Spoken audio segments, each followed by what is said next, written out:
Hello everybody, it's been a couple of days, but I've been playing some games and I want to give you a couple thoughts on one of the games I literally just beat right now, and that would be SpongeBob's Atlantis SquarePantis. On the back it says SpongeBob and Patrick stumble upon a lost amulet that will take them to the legendary city of Atlantis, help them uncover the treasures and fulfill SpongeBob's dream of finding the world's oldest living bubble.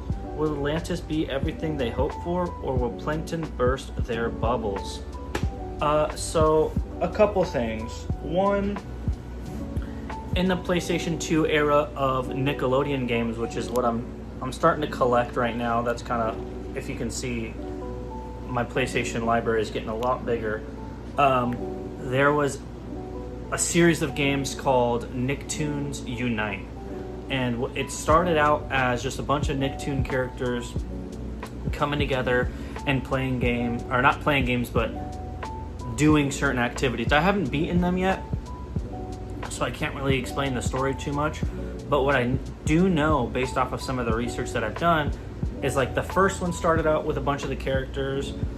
The second one kind of put SpongeBob a little bit more of an importance. And then the third one felt like it was SpongeBob with Nicktoon characters, so that the characters were more of a side piece.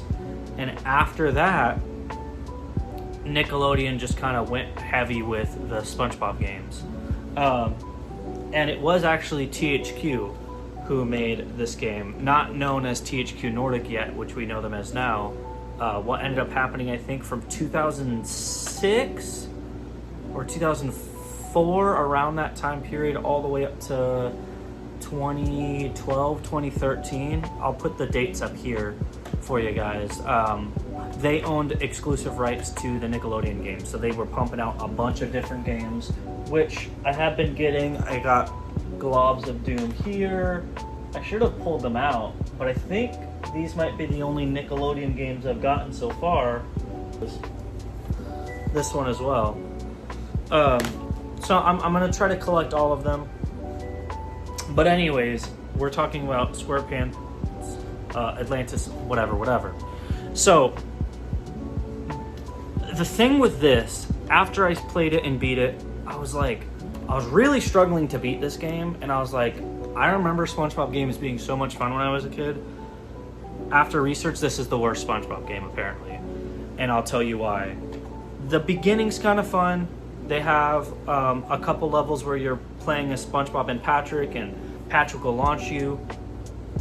And when he launches SpongeBob, SpongeBob then pulls him over.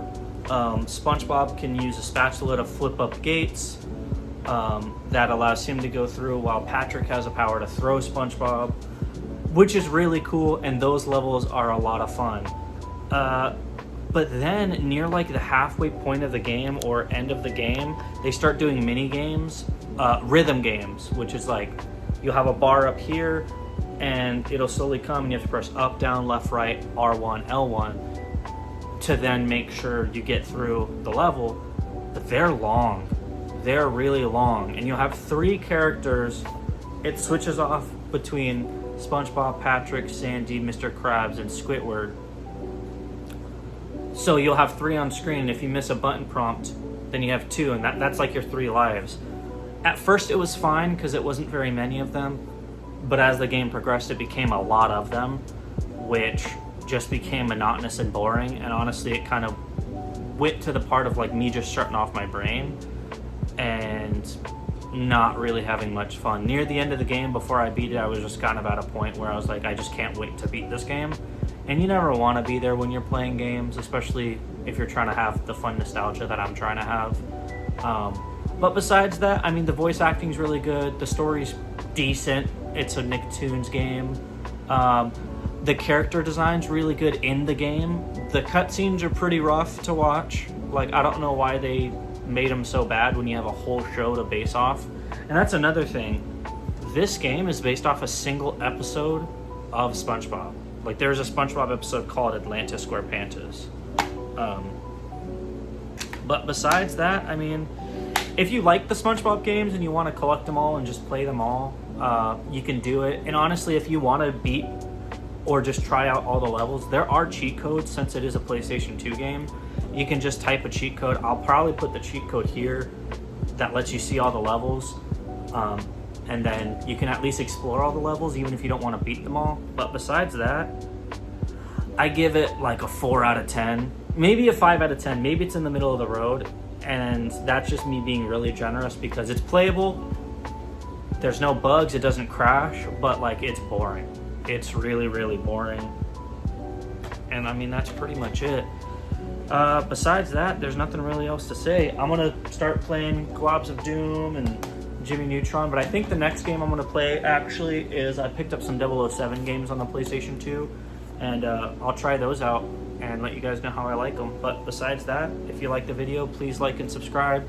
Let me know if there's any games that you want me to check out, and I'd love to hear some of your favorite games, whether it's any generation of console, any type of console. I prefer PlayStation, but let me hear them, and I'd be happy to hear them and try them out no matter what. But either way, I hope you guys have a great day and a happy Easter. Peace out.